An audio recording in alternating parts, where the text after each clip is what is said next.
바울이 결국 체포되어서 감옥에 갇히게 되었죠. 우리가 21장에서 봤던 것처럼. 바울은 이제 유대인들 앞에서 자신의 무죄를 변호했어요. 그 이스라엘 백성들이 모여 있는 자리에서 자기의 무죄를 변호하고 자기가 어떻게 그리스도인이 되었는지 그런 것에 대해서 이야기를 하게 되었는데, 그 사람들이 그것을 전혀 받아들이지를 않았어요. 계속해서 바울을 죽이고자 했습니다. 그러자 이제 이 군사들이 바울을 데려다가 도대체 바울이 무슨 죄를 저질렀나 알아보기 위해서 바울을 때려요. 피해자인데도 불구하고 그를 때리고 그러면서 바울의 죄를 찾고자 했습니다. 이에 바울은 자신이 로마 시민권자인 것을 밝히게 되었고, 천부장은 그를 결박하고 그를 때리는 일로 인해서 굉장히 두려움에 사로잡히게 되었습니다. 그러면서 그의 결박을 풀어주고 유대교 지도자들 앞에서, 그러니까 의회에서 자신을 변호할 수 있도록 해 주었습니다. 그래서 그날 이제 바울은 그 자리에 있었던 이제 바리새인과 사두개인들에게 자기의 입장에 대해서, 무죄에 대해서 항변했는데 그들이 전혀 받아들일 생각을 하지 않았죠. 그래서 이제 바리새인과 사두개인이 모여 있다는 사실을 알고 자기가 부활을 전한다는 이유로 자기를 지금 핍박하고 있습니다, 이런 이야기를 하게 돼요. 그런데 문제는 뭐냐면 이 바리새인들은 부활을 믿는데 사두개인들은 부활을 믿지 않았어요. 그러다 보니까 바리새인들이 듣기에는 바울이 맞는 말 하는데 이렇게 들렸고, 사두개인이 듣기에는 말도 안 되는 소리다 이렇게 들린 거죠. 그러면서 바울에게 집중됐었던 포화가 이 바리새인과 사두개인 두 파의 싸움으로 번지게 되면서 오히려 바울은 뒤로 좀 빠지게 되는 그런 형국이 되었습니다. 그러고 나서 이제 서로 간의 다툼이 너무 심해지니까 천부장은 다시 이 바울을 감옥에 도로 가두게 되었어요. 이 이후에 이제 유대교 지도자들은 몰래 바울을 끌어내서 죽이려고 했어요. 바울이 가는 길을 찾아다가 어떻게든 바울을 살해하려고 했는데, 이 사실을 알고 한 청년이 천부장에게 이 사실을 알렸고, 천부장이 안 되겠다, 로마 시민권자를 내가 지켜야겠다, 이런 생각을 하게 된 거예요. 그러면서 그를 벨릭스 총독에게 급하게 호송을 하게 돼요. 그러면서 그에게 편지를 합니다. 벨릭스 총독에게. 총독님, 제가 이 로마 시민권자를 내가 지켜냈습니다. 그러면서 자기의 성과를 드러내고 싶어 했었죠. 그렇게 이제 벨리스 총독 앞에 서게 됐고, 바울은 그렇게 헤롯 궁에 가두어서 거기에 지내게 되었으면서 거기에서 이제 대제사장 아나니아와 몇몇 장로들과 그리고 더둘로라고 하는 변호사가 내려와서 이 바울에 대해서 또 고발을 하게 되는 거예요, 총독에게. 그래서 이제 총독은 다시 한 번 더 벨릭스 총독에게 벨리스 총독은 그 바울의 이야기를 들어보고자 했고 거기서 변호를 했습니다. 그런데 벨리스 총독은요, 들어보고 나서도 그냥 가둬둬 버려요, 다시 계속. 그리고 가끔가다 꺼내서 또 이야기 듣고 또 집어넣고, 꺼내고 집어넣고, 이런 걸 반복을 하게 됩니다. 왜 그랬냐면 이 벨리스 총독은 유대인들의 환심을 사기 위해서 계속해서 감옥에 가둬둔 거예요.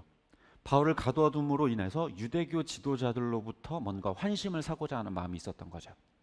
뿐만 아니라 벨릭스 총독은 또 어떤 마음이 있었냐면 바울로부터 뇌물을 받을 수 있지 않을까라는 생각도 또 가지고 있었어요. 그렇게 이제 바울을 감옥에 가둬둔 채 시간이 흐르다가 결국에 이제 벨릭스 총독이 물러나게 되고, 오늘 본문에 등장하는 이 베스도라고 하는 총독이 후임 총독으로 오게 됩니다. 그래서 이제 이 유대교 지도자들은 계속해서 또 베스도 총독에게 바울을 고발하게 되었고, 또다시 베스도 총독도 바울의 이야기를 듣고자 했어요. 그런데 오늘 본문에서 또 말하는 것처럼 베스도 역시도 이 유대인들의 환심을 사기 위해서 이 예루살렘에서 재판을 받지 않을래라고 하면서 꼬드겼어요. 그렇게 해서 어떻게 해서든지 바울을 처단함으로 유대교 지도자들의 환심을 사고자 하는 마음이 있었던 거죠. 그걸 알았기 때문에 바울은 거기에서 황제에게 상소하기로 합니다. 로마 황제에게 상소하겠다고 이야기를 해서 결과적으로 어쩔 수 없이 이 베스도 총독도 황제에게 보낼 수밖에 없는 그런 상황이 벌어지게 됐고, 결국에 로마로 가기로 결정이 되었습니다.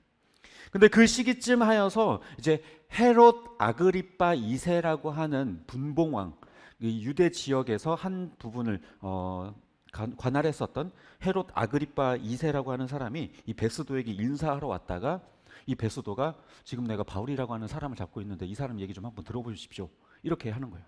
그래서 한번 알겠다, 들어보겠다 해서 들어보았는데, 들어보고 나서 이 아그리빠가 뭐라고 이야기를 하냐면, 당신이 황제에게 상소만 하지 않았다면 아마 무죄로 풀려났을 것입니다. 이렇게 이야기를 하고는 떠나가 버려요. 하지만 이미 황제에게 상소하기로 결정이 되었기 때문에 결국에 바울은 로마로 압송되기로 결정이 됩니다. 제가 지금 이렇게 굉장히 짧게 압축해서 설명을 드렸었던 이 부분이요, 어디부터 어디까지냐면 21장 후반부터 26장까지예요.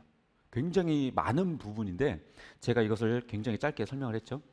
결국에는 무슨 내용이냐면 바울이 유대교 지도자들과 유대인들과 그리고 또 두 명의 총독과 아그리빠 앞에서 자신을 변호하는 내용이 계속해서 반복되어지는 내용들이에요. 바울은 예루살렘에서 유대인들의 소란으로 인해서 억울하게 투옥되고 채찍에 맞고 오랫동안 고초를 당했어요. 계속해서 자신의 무고함을 변호했음에도 불구하고 그 누구 하나 올바른 기준으로 판단을 내리고 있지 않습니다. 이 유대교 지도자들의 경우에는요, 이 바울로 인해서 유대교의 이 교세가 상당히 많이 위축됐거든요. 우리가 그 바울의 1차, 2차, 3차 전도 여행을 살펴봐서 알지만 항상 어디를 가요? 어디 지역에 딱 당도하면 어디부터 가요? 예, 유대인들의 회당부터 가요. 그러니까 유대교가 모여 있는 곳에 가가지고 깽판을 놓는 거죠. 그 사람들 다 기독교인들을 만들어 버려요. 그러니 유대교 입장에서는 얼마나 이 바울이 밉겠어요. 그러니까 어떻게 해서든지 이 바울을 제거해야 되겠다라는 생각을 했던 거죠. 그러니까 뭔가 공정하게 이 사람의 방식이 아니면 이 사람의 말하는 것이 진리인지 아닌지 살펴보고자 하는 마음이 없고 자기들의 이권 때문에 바울을 어떻게 해서든지 제거하려는 마음을 가지고 있었던 거죠. 그리고 또 두 명의 총독들도 마찬가지예요. 아까도 계속 이야기를 했지만 로마 본국으로부터 명을 받아서 이 유대 지역을 잘 관할해야 되는 이 책임을 가지고 있는 총독이니까 이 관할 지역의 반란을 잠재우고 문제없이 통치해야만 다시 황제로부터 다시 부름을 받아서 본국으로 부름을 받아서 또 높은 자리에 앉을 수 있거든요. 잘못하게 되면 아예 잘려버릴 수가 있어요. 어떻게 심하면 죽음을 당할 수도 있습니다. 그렇기 때문에 유대교인들과 어떻게든 잘 지냈어야만 했어요. 그러니까 그들의 환심을 사기 위해서 바울을 그냥 계속해서 감옥에 가둬두고 어떻게 하면 그를 유죄 판결을 내서 유대교인들의 마음을 기쁘게 할까를 생각했던 거죠. 그러니까 그들은 뭔가 객관적인 기준에 따라서 무죄냐 유죄냐를 판단하는 게 아니라 자기들의 이익 때문에 바울을 제거하려는 마음을 가지고 있었던 겁니다. 그리고 또 아그리빠도 마찬가지예요. 아그리빠 역시도 황제에게 상소하지 않았다면 무죄 판결을 받을 겁니다라고 이야기는 했지만 만약에 진짜로 이 바울이 정말로 무죄라는 것을 너무 믿고 이 사람을 정말 구해내야겠다라는 마음이 있었다고 한다면 이 총독과 여러 사람들을 계속해서 설득하면서 그 항소하고 상소하기로 했던 결정들을 뒤로 물르게끔 아마 했을 거예요. 그러나 자기 일과 그렇게 큰 관련이 있는 게 아니기 때문에 그냥 바울을 죽게 내버려 두는 거죠. 결국에 이 모든 그룹들이 자신들만의 구분 기준에 따라서 바울을 이용하려고만 했지 진짜로 객관적인 기준에 따라서 바울을 판단하려고 하지 않았던 겁니다. 그럼에도 바울은 계속해서 자신의 무죄에 대해서 항변했어요. 바울은 심지어 바리새인과 사두개인 사이에서 그 갭을 다툼을 일으키게 하면서까지 그리고 또 자기의 로마 시민권을 내세워 가면서까지 스스로를 변호했어요. 근데 여기서 드는 질문이 하나 들 수 있어요. 이상하다. 지난주에는 분명히 우리가 살펴보았을 때에 예루살렘으로 들어갈 때 죽음을 각오하고 죽기를 각오하고 들어가는 바울의 모습이었는데 지금 21장부터 26장까지의 모습을 살펴보면 계속해서 자기의 무죄를 주장하고 나는 이렇게 감옥에 갇혀서 죽을 사람이 아닙니다 라고 항변하고 있는 모습을 보이죠. 그러니까 어떻게든지 살아보려는 그런 모습이 보이죠. 왜 이럴까? 우리가 알고 있었던 바울의 모습이 아니죠. 그럼 바울의 태도가 왜 이렇게 갑자기 바뀌었을까? 이건요 사실 19장 21절과 그리고 23장 11절을 우리가 살펴보면 알 수 있어요. 먼저 19장 21절은요 이때가 어느 때냐면 에베소에서 그 아데미 여신의 문제로 인해서 그 소란이 일어났었던 그 시기거든요. 그 바로 직전이에요. 소란이 일어나기 직전. 그러니까 에베소를 아직 떠나지도 않은 그 상황에서 내가 로마에까지 가봐야겠습니다라고 사람들에게 얘기를 합니다. 그 공동체에게. 그러니까 그때부터 이미 바울은 로마에 가야겠다라고 하는 생각을 가지고 있었던 거예요. 그런데요, 우리가 아는 것처럼 바울은 제멋대로인 사람이 아니거든요. 항상 하나님의 뜻대로 움직이는 사람이었어요. 그런데 바울이 지금 이 19장에서 내가 로마로 가야겠다라고 하는 생각을 가졌다라는 건 뭐예요? 그냥 자기가 야, 로마 한번 여행 못 가봤는데 거기 한번 가봐야지. 거기 그렇게 멋있다는데.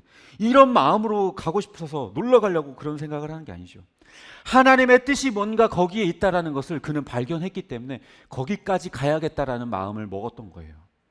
게다가 또 23장 11절에 보면 이제 이스라엘 백성들과 의회 앞에서 해명을 한 후에 하나님께서 바울에게 뭐라고 말씀을 하시냐면 두려워하지 말고 용기를 내라. 네가 로마에까지 가야 한다. 라고 하나님께서 분명하게 그 바울에게 이야기를 하고 있어요.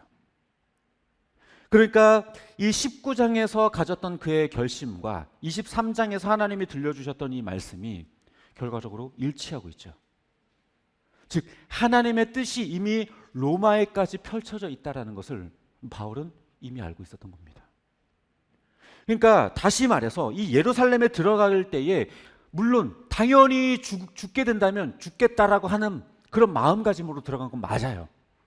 그게 틀린 것은 아닙니다. 다만 그가 자기 스스로를 변호하고 어떻게 해서든지 이 예루살렘을 벗어나려고 했던 이유는 로마까지 가야 하기 때문에, 하나님의 뜻이 로마에 있기 때문에 그렇게 자기 스스로를 변호하고 이 예루살렘으로부터 벗어나려고 했었던 거예요.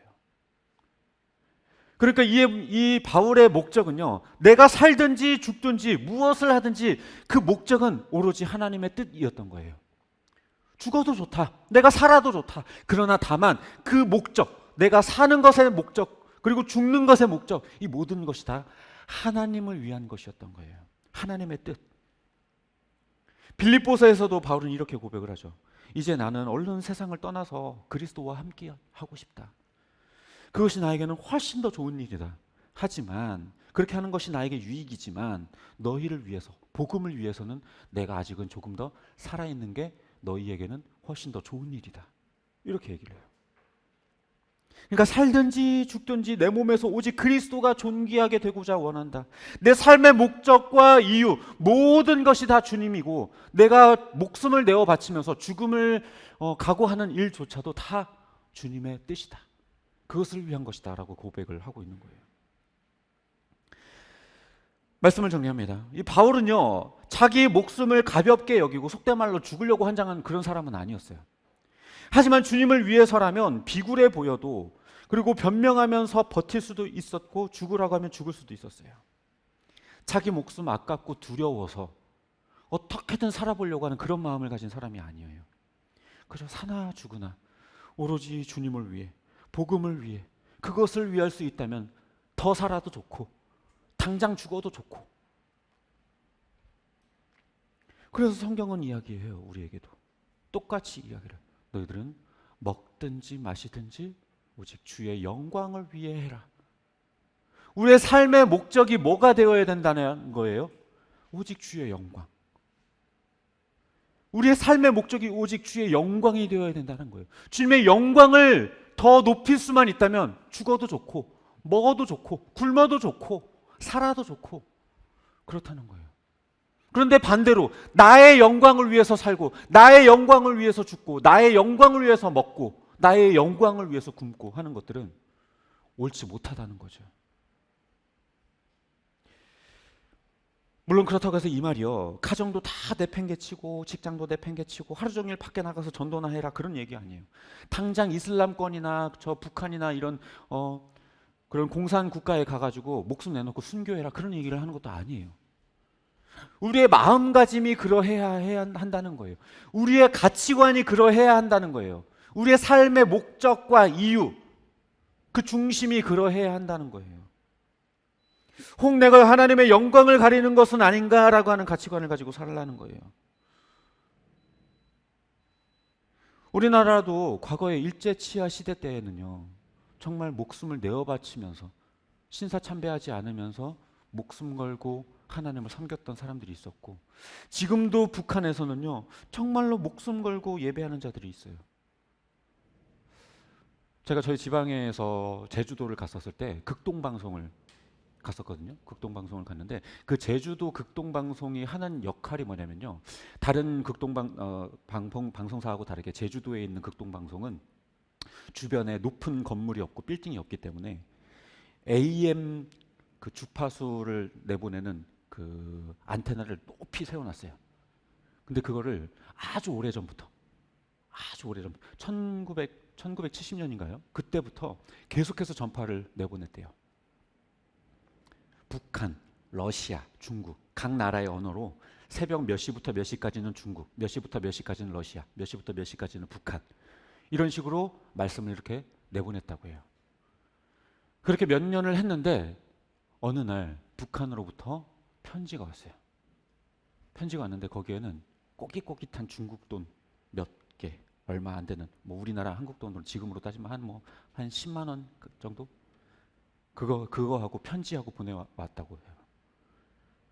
뭐라고 이야기를 하냐면 그 편지의 내용에 자기네들은 이 극동방송을 듣고 예배하고 그 성경 말씀 나올 때마다 그걸 받아 적으면서 쪽 성경을 만들고, 그리고 이 라디오를 들키면 그 즉시 죽기 때문에 그 극동방송을 이불 2개 덮어 쓰고 그 라디오를 쫑긋 들은 다음에 그게 다 끝나고 나면 다 분해를 한대요. 그래서 하나는 장롱에, 하나는 이불 밑에, 하나는 창고에, 이런 식으로 각각 다 분해해서 보관한대요. 그러다가 또 새벽이 되면 또 다시 또 조립해서 또 라디오를 듣고. 왜냐하면 걸리면 죽으니까. 그런데요, 하나님이 우리에게 지금 그렇게까지 살아라고 요구하지 않잖아요. 지금 우리 대한민국에 사는 우리에게 그렇게 살라고까지 요구하지 않잖아요. 여러분들 막 하나님의 말씀 듣기 위해서 막 이불 2개 덮어쓰고 막 라디오 막 조용히 듣고 그러나요? 그러지 않잖아요. 내일 일이 두렵고 막 죽을까봐 그런 마음으로 사나요? 그러지 않잖아요. 그러면 적어도 삶에서 중요한 가치를 붙들고 살려고 하는 노력은 우리에게 있어야 되잖아요. 그냥 오늘 먹고 살고 주는, 어떻게 해서든지 그냥 조금 더 재물을 더 쌓고, 어떻게 하면 조금 더 편안하게 살고, 어떻게 하면 조금 더 누리면서 살고, 어떻게 하면 조금 더 재밌게 살까? 그게 아니라 어떻게 하면 하나님의 뜻을 더 따르며 순종하며 살까?